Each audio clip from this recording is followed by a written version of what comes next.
Matindi to. Shock lahat. Kakapasok lang breaking news. Nagulantang ang lahat sa pasabog na ito.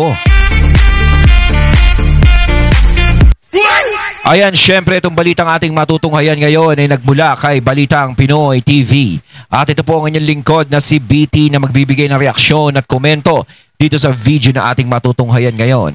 At huwag na natin pagtagalin at sabay-sabay na nating panoorin ang laman ng video na hatid sa atin ni Balitang Pinoy TV at bibigyan natin ng reaksyon ang balitang ito. Pasok! Narito, ayan, Balitang Pinoy TV. Suportahan natin yan. Siguro nga intro yan.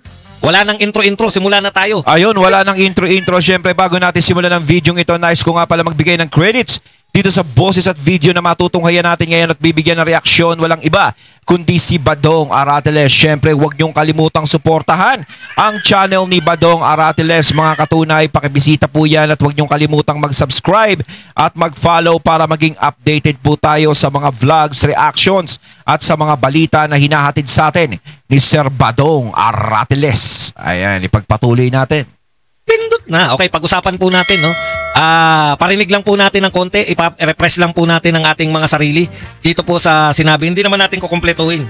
Iparinig lang po natin ng saglit itong sinabi ni Aimee Marcos, konfirmasyon sa matagal na pong sinabi ni Tatay Digong na mayroon tayong bangag na Pangulo.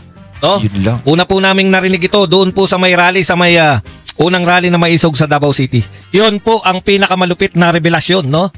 Iyan ang pinakamalupit. Ngayon, hindi na po natin, ako personally, nauunawaan ko po kung bakit ganyan yung action ni Marcos na hindi pa rin po bumibitaw sa pwesto. Alam po ninyo, saksi ako dyan, no? Pagka ganyan po ang sakit ng isang tao, drug addict, wala na po sa ano yan. Ako po, hindi atin to galing, ha? Kapatid niya po itong nagsasabi, no? Kapatid niya po itong nagsasabi na siya ay isang drug addict. Kung wala pong katinuan ng pag-iisip, yan po ang drug addict. Kaya ayon na rin kay Aimee, napakinggan ko na po yan ng buo. Ayon rin nga po kay Aimee, kaya may mga talagang mga pagpapasya yung Pangulo na wala na po sa hulog. Unang-una na, ito pong katiwalian na to, no? Saan ka nakakita? Na pinaimbestigahan mo yung sarili mong gobyerno. At inaakusa. Ako, sandali, bago natin ituloy yung kay Sir Badong. Ako naman, ang nakikita ko naman, kaya patuloy pa rin na nagiging Pangulo, syempre, si PBBM. BBM. Para sa akin, isa din sa dahilan yung pagpalagay natin, bigyan natin ng katwiran uli. Kahit siya siguro na parang kahit gustuhin niya mang bumaba, no? Para ilagay natin doon sa puntong yon. Kahit gustuhin niyang bumaba, pero yung mga tao sa paligid niya, siguradong ayaw siyang pababain. Sigurado yan. 'Di ba? Kasi, once na bumaba siya, sino ba ang may ang posibilidad na pumalit sa kanya? Siyempre, walang iba kundi si VP Sara. Si VP Sara na kinatatakutan nila na maupo. Isang Duterte na kinatatakutan nila uli na pumasok sa Malacanang. Kaya pwede rin dito sa senaryo na to na talagang hindi rin talaga bababa si BBM sa pwesto sa kabila ng mga revelasyon na ibinato ni Senator Aimee. Mabibigat yung revelasyon na yon kung tutuusin kasi sarili mong kapatid. Kumbaga hindi naman kayo yung nagsumbatan lang na dalawa lang kayong magkaharap o yung pamilya nyo lang ang nakakarinig. Ang nakarinig sa sinabi ni Senator Aimee, hindi lang buong Pilipinas, kundi buong mundo. Maaaring marinig yan sa buong mundo. Makarating sa buong mundo. Diba? Mabigat yung ginawang paratang ni Senator Aimee. No?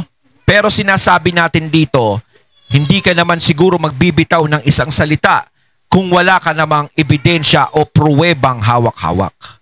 Kasi talagang mahirap talaga magbitaw ng mga salita na mabibigat. No? Kaya dito naman sa senaryong to, syempre, kung ikaw sa sarili mo, syempre kahihiyan yan .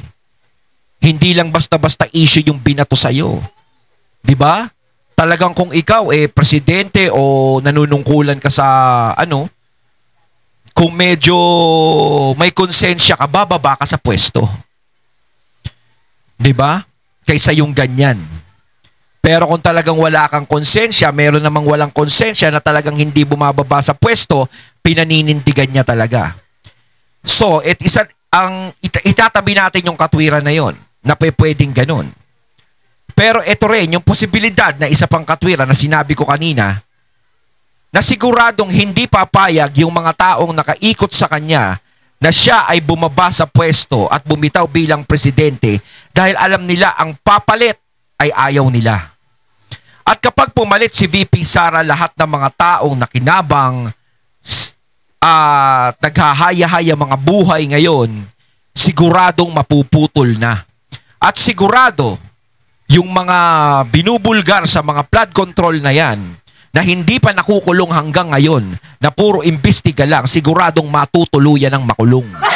Kapag once na si VP Sara na ang naging presidente. Saan mo yung sarili mong gobyerno na may malawakang katiwalian, may malawakang korupsyon. Ikaw ang pinuno ng gobyerno. Diba? Hindi ko po maintindihan kung paano po ito natanggap. Tayo, hindi natin tanggap. Tayong mga iglesia, yung mga iglesia ni Cristo at saka yung mga Duterte supporters, hindi natin tinatanggap yung ganyang katwiran. Na ikaw na yung pinuno ng gobyernong may pinakamalawak na pagnanakaw. Tapos, ikaw pa yung mag-aakusa sa sarili mong gobyerno. Wala pong gobyerno sa buong mundo na ganyan po kakapal ang mukha.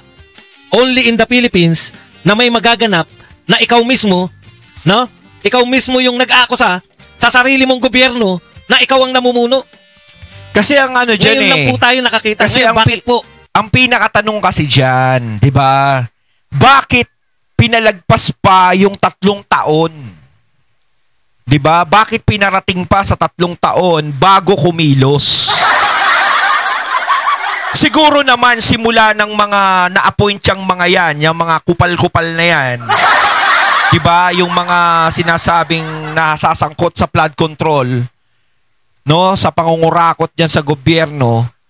Siguro bilang presidente, hindi ka naman manhid kung hindi mo nararamdaman na niloloko ka ng sarili mong mga kasama.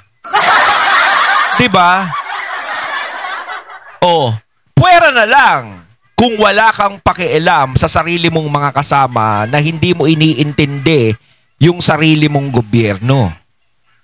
Ibig kong sabihin, nakatuto ka lang kung saan-saan pero yung mga ginagawa mo, pinapagawa mong proyekto sa mga kasama mo ay hindi mo tinututukan. Gaya nga ng isang sample Magtatayo ka ng isang negosyo, diba, nagtayo ka, tapos ipapamahala mo lang sa ibang tao. Yung negosyo, tinayo mo, pero hindi mo pupuntahan, hindi mo kakamustahin.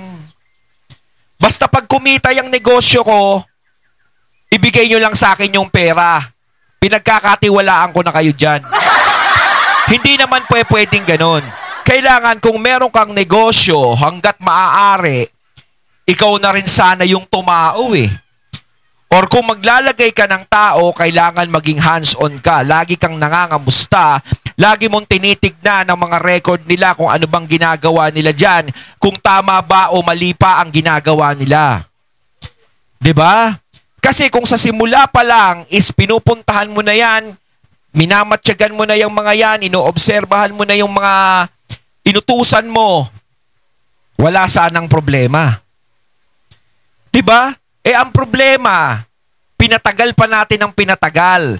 Bakit pinaabot pa natin ng 3 taon? Tapos kung kailan 3 taon na lang ang nalalabi, saka tayo aaksyon. Kung nung una pa lang, inaksyon na yung mga yan, hindi ganun kalaki ang makukulimbat ng mga yan. Hindi ganun kalaki ang magiging issue at hindi ganito kalaki ang mga magiging biktima ng baha dito sa Pilipinas. Di ba? At hindi din ganun kalaki ang magiging problema at hindi din ganun kalaki ang magiging akusa. Di ba? Kaso parang wala Parang ang nangyari kasi isipin ng mga tao is parang kinonsinte yung ginagawa ng mga buhaya. Wala tayong binabanggit dito. Diba? Kumbaga parang ganun yung nangyari na pwedeng posibilidad na naisip ng mga tao. Kaya para sa akin kasi medyo huli na eh. Medyo huli na yung pagsasalita na yung mga korap na yan, lahat ng mga ganyan niya, kailangan maparusahan yan, kilusang ko yan, kailangan ganito. 'Di ba? Kung hindi pa gumuho yung mga flood control project at hindi pa nagbaha sa buong Pilipinas, kung hindi pa maraming naging biktima ng baha, hindi mauungkat ang kasong yan. 'Di ba? Paano kung hindi nagbaha? Kung hindi bumagyo? Kung ang ulan mahihina lang? Paano kung walang mga high tide? Sa tingin nyo ba? O sa tingin nyo ba? No? Nainulit ko lang. Paiimbestigahan nyo ba yung kasong yan? Kayo mga katunay, ano sa tingin nyo? Paiimbestigahan ba nila yung kasong yan? Ang question, bakit po? Bakit po kaya niyang akusahan yung sarili niyang gobyerno na naihihiwalay niya yung sarili niya? Sabi nga natin eh, kung hindi man siya parte niyan, nakakahiya po na sa loob ng 3 taong mahigit, pinamumunuan mo yung gobyerno na pinakakorap sa kasaysayan ng Pilipinas. Yun yung sinasabi ko. 'Di ba? Kung hindi talaga kasapat, sige, ilagay na natin, bigyan natin ng katwiran. O pagpalagay natin, malinis siya. 'Di ba? Malinis ang Pangulo pagpalagay natin. Kaso nga lang, ang nasisilip ng mga tao, bakit ngayon lang gumalaw ang baso? Sa tagal ng panahon, bakit hindi nyo pinapagalaw o hindi gumagalaw ang baso? Bakit ngayon mo lang pinagalaw yung baso? Kung pinagalaw mo na yung baso, dati pa wala na sanang problema eh. Pero paano? Kaya po, yung lahat po ng ikakatwiran nila laban kay Aimee, mas katanggap-tanggap pala talaga yung paliwanag ni Aimee. Ngayon po, nakonekta na po natin. Bakit po ganyan? Bakit po sasabihin ng Pangulo na pag tinanong po siya, ano pong masasabi nyo at may malawakang rally? Kung hindi rin nga ako Pangulo, sasama din ako sa rally. Bakit po may Pangulo na galit sa korupsyon ng gobyerno? Siya po yung pinuno ng gobyerno. Bakit po may Pangulo na ang tanging palusot, kung bakit hindi siya kasama sa pagnanakaw sa gobyerno, kasi siya nga yung naglantad ng katiwalian. Hindi po magagawa yan ng isang pinuno, Hindi magagawa yan ng isang pinuno na normal ang pag-iisip. Kasi ganito lang yan eh. Dilantad yung katiwalian. Yes, dilantad na yung katiwalian. Bakit yung mga nag-iimbestiga ayaw maniwala dun sa mga nilalantad? Gaya ng butihing si Lacson. Ako talaga nakukyutan ako kay Lacson eh. Hindi talaga, di ba?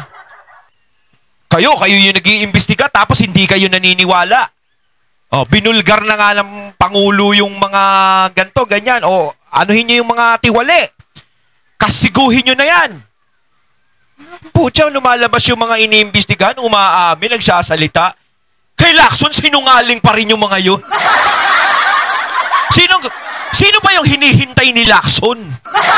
Sino ba yung hinihintay niya na tumistigo?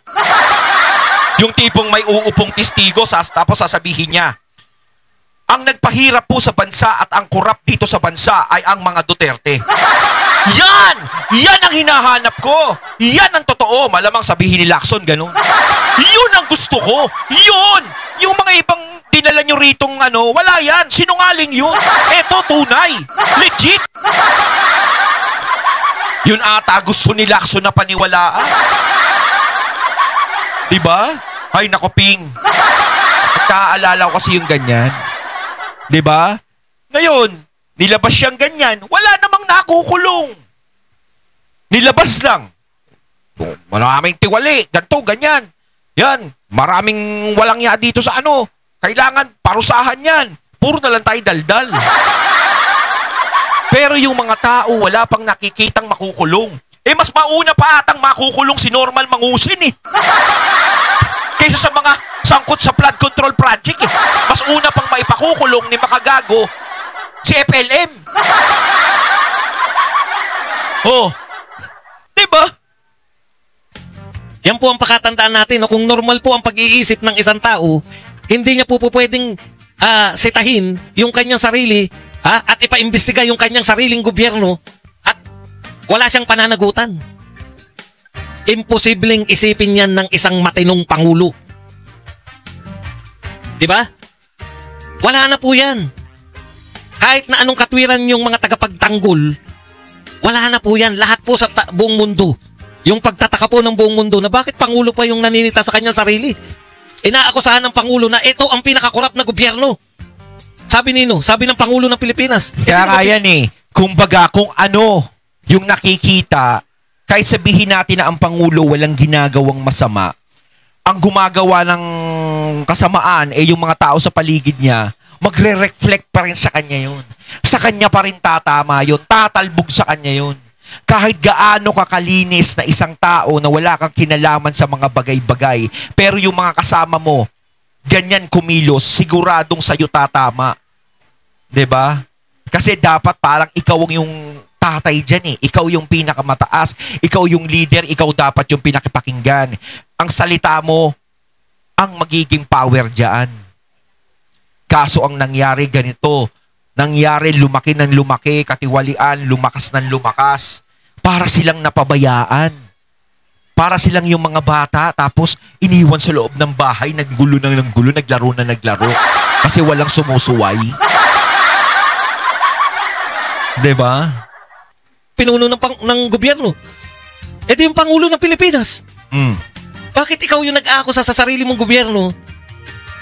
Hindi po ba? Wala pong matinong kaya po nagka-leche-leche na yung ating buhay. No? Ito pa po isa. Tinanggap yung resignation o pinag-resign. Huwag na tayo magbulahan. Hindi naman po magre-resign yung dalawa. Tignan nyo naman, no? Si Amina Pagdangaman. Pinagtatanggol niya pa po na walang kinalaman si Marcos, di ba? Biglang maririnig natin, tinanggap yung resignation. Hindi po normal yung makakaisip, naiisipin niya na pag pinayagan niya mag-resign o pinag-resign niya si Bersamin at saka si Pagdangaman, pag pinag-resign niya, hindi na magagalit yung tao. Imaginin po ninyo. Executive Secretary yan. Little President yan.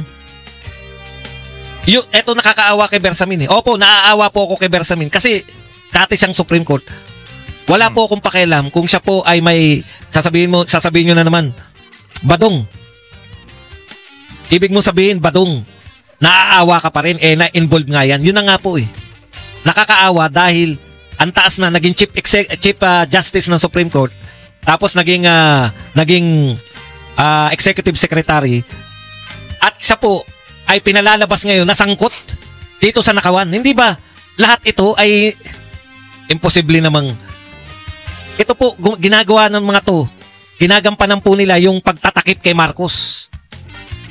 Kaya po aakuin na lang nila, nag-resign na lang at tinanggap po. Saan ka kumbaga parang sila yung sakripisyong trupa, para pinag-resign sila para ipakita, kasi nga sinasabwat na sila sa ganun, di ba? So pagre-resignin ko yan, sa totoo lang, hindi pa rin ako kontento yung mga tao sa ganyan. Totoo yan, mga katunay. Kahit ako, hindi naman ako kontento dyan pag re-resignin mo lang. Ngayon, kung sino dapat ang managot.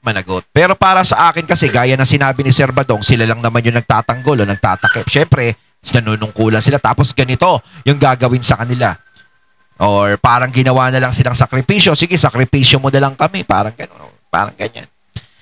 Pero para sa akin kasi, ang hinihintay ng mga tao dito is yung pinaka-head, yung pinaka-ugat. Kasi kumbaga yung mga yan, mga instrumento lang yan. Pero kung maipapakita rito yung pinaka-ugat mismo ang nananagot, doon makikita ng mga tao na talagang makukuha nila yung katarungan sa nangyari. Diba? Pero hanggat ganito lang tayo, pa-resign kayo, pa-resign. Imbestiga, resign, wala yan. Hindi pa rin bibilib yung mga tao.